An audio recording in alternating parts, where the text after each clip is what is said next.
Bonjour à tous et à toutes et bienvenue dans cette nouvelle vidéo. Comme vous pouvez le voir, on est sur Geometry Dash, mais cette fois-ci, pas pour y jouer.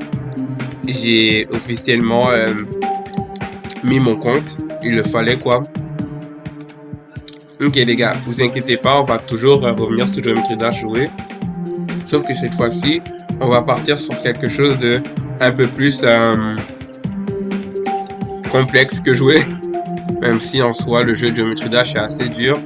En gros, je vais juste faire cette première vidéo pour vous introduire dans notre aventure sur la création de niveaux dans Geometry Dash. J'ai tout un plan, j'ai tout un idéal à proposer autour de la création de niveaux dans Geometry Dash. J'ai vraiment l'intention de faire des gros niveaux, puis autant sur mon téléphone, dans mes petits temps libres quand j'avance sur des niveaux, que sur mon ordi. Là, on est sur mon ordinateur, mais j'aime ça travailler et vraiment juste avancer, faire des niveaux. Et c'est ça. Aujourd'hui, je voulais juste vous initier au fait que prochainement, Géométrie d'âge sera un des jeux, comme je l'avais dit dans la première vidéo de ma nouvelle chaîne, que nous utiliserons pour créer des niveaux. Alors, je vais juste vous mettre un peu dans le contexte, à quoi sert quoi, puis qu'est-ce qu'on peut faire. Là, ça, si je peux vous montrer en vite fait, euh, c'est un niveau que j'avais fait dans le but de... Bon, j'avais fait ce niveau dans le but de un peu me mouvoir dans ce qu'il y avait de nouveau dans le jeu. Puis j'ai déjà fait deux niveaux. J'ai jamais publié de niveau, mais je peux vous dire que la grande majorité des éléments présents qu'on peut utiliser pour créer des niveaux. Ok, alors tout d'abord, ici, ben, on a les blocs connexes de base. Ouais, en gros, ici, ben, il y en a tellement que je ne compterai pas, mais vous savez, en gros, ça va vraiment nous servir à poser l'esthétique parce que comme le design du niveau peut être représenté par ces blocs-là.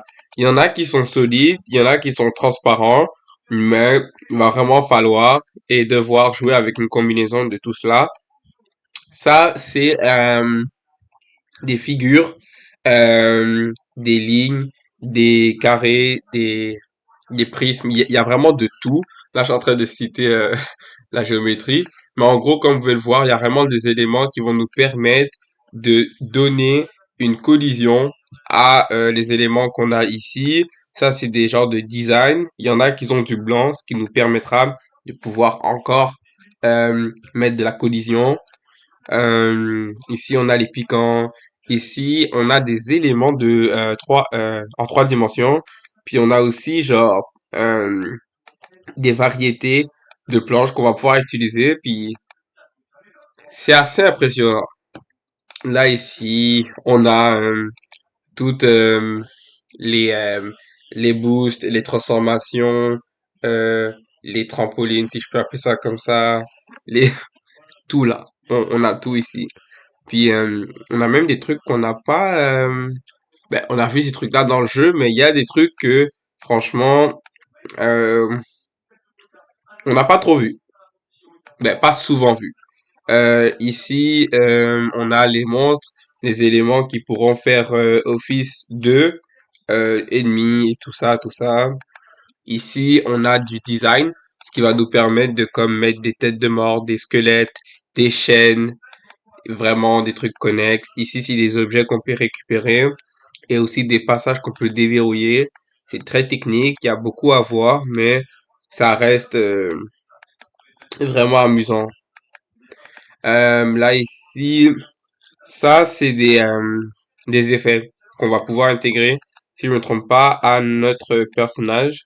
J'ai déjà vu, mais pas juste à notre personnage, mais comme dans le niveau en tant que tel. Ok, on peut mettre ça derrière, puis comme montrer que c'est, on peut le poser genre dans l'écran. Ça, c'est des designs. On peut faire beaucoup de choses avec, faut juste la créativité. Vous voyez, ici, il y a ce que je disais, les chaînes. Si je veux faire un château et je veux donner l'apparence et l'allure d'un château, mais mettre ça plus haut ou plus bas pourrait donner l'impression que c'est comme quelque chose qui se fait retenir. Comme par exemple une porte ou un levier. Ici, il y a des arbres un peu, vous comprenez. Ici, il y a d'autres objets qui peuvent être pas utiles pour nous, mais qui peuvent nous créer des obstacles. Ça veut dire nous poser des défis et tout ça, tout ça. Alors, on a une large gamme de variétés. Celui-là, il faudrait que je vois à quoi il sert. Je me suis jamais interrogé dessus, mais je sais que celui-là, il va nous permettre de, en gros, ça, c'est vraiment pour tout ce qui est mécanisme, gameplay et pas action, mais comme qui va mettre de l'action, qui va mettre des emphases. Comme ici, on a la couleur des ennemis que j'ai joué un peu avec, mais je vais encore m'entraîner d'ici la prochaine vidéo. Et ici, on a vraiment plein de mécanismes. Vous voyez, si je tourne ici, il y a des trucs qui parlent à tout le monde, comme ici, ça dit animate, et ça dit keyframe, euh, follow Y, advance follow. Vous voyez, genre, là, j'avance. Et là, euh, ici, comme vous voyez, zoom. En gros, zoom et une statique, offset, GP off. Je sais pas pour ceux qui sont habitués, mais quand parfois vous jouez à Géométrie Dash et vous voyez qu'il y a des moments où vous faites des niveaux en ligne, et là il y a un gros zoom sur votre personnage, après on dézoome, après on suit le personnage en petit, après on suit plus le personnage, on se concentre sur le niveau. C'est vraiment, il faut jouer dans ça pour faire ce que vous pouvez voir. Alors, il y a vraiment une large gamme de effets à produire et il me tarde de les essayer avec vous. Alors, c'est vraiment ici qu'on va trouver ce qu'on va faire. Dans les prochaines vidéos, je vais éditer et en même temps que je vais créer mes niveaux, je vais vous expliquer ce que je fais et comment je fais, si j'arrive à toujours vous l'expliquer. Ici, on peut choisir le game mode, ça veut dire quel personnage on va utiliser. Ici, c'est les options genre du, euh, du niveau en tant que tel. Ici, c'est la musique. Ici, c'est si on veut implanter une musique. Ici, c'est si on veut, si on a le background, si on a le ground, et ici on a le mini ground, ça veut dire l'écran genre plus proche. Ici, on a les couleurs, et ici, on a la vitesse qui va nous permettre de dire à quelle vitesse on veut jouer. Par exemple, si je fais ça, je pense que ça va être mieux. Ok, non, en vrai, c'est bizarre parce que, ah ouais, c'est très dur à faire le saut. Oui, vous avez vu, j'avais adapté mon niveau à la vitesse normale, mais là, puisque je l'ai enlevé, ça crée un déséquilibre pas croyable. Alors, on va faire ça. Là, regardez, si je repars dans mon niveau, allez,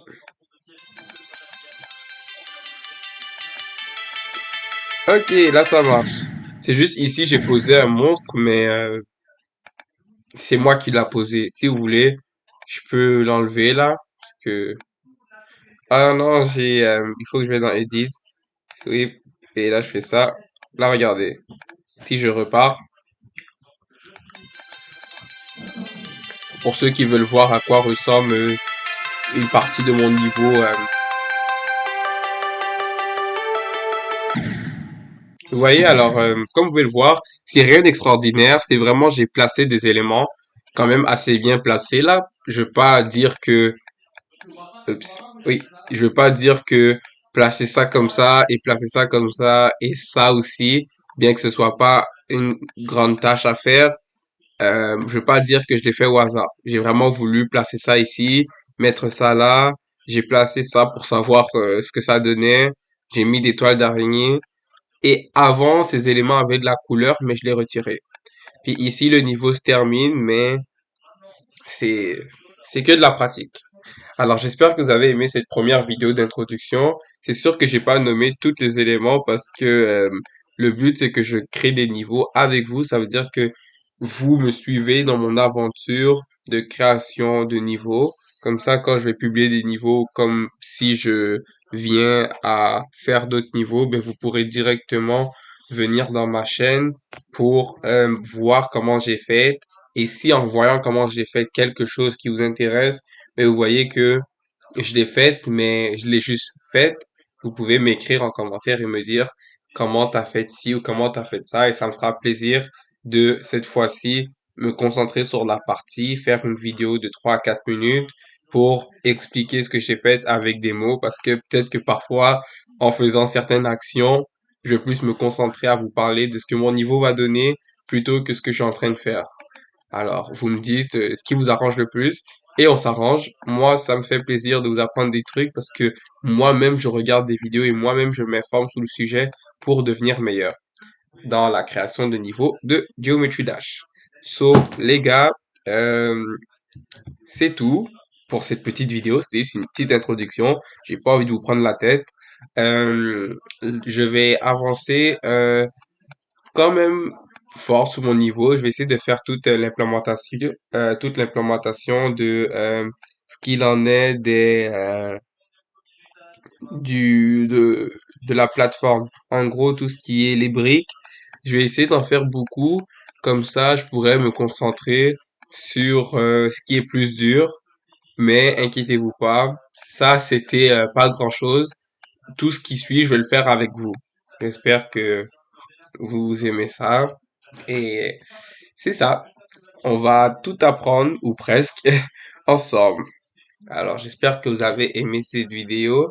Je vous souhaite de passer une bonne journée ou soirée, dépendant de l'heure à laquelle vous regardez cette vidéo. Et sur ce, je vous dis bye. Bye bye.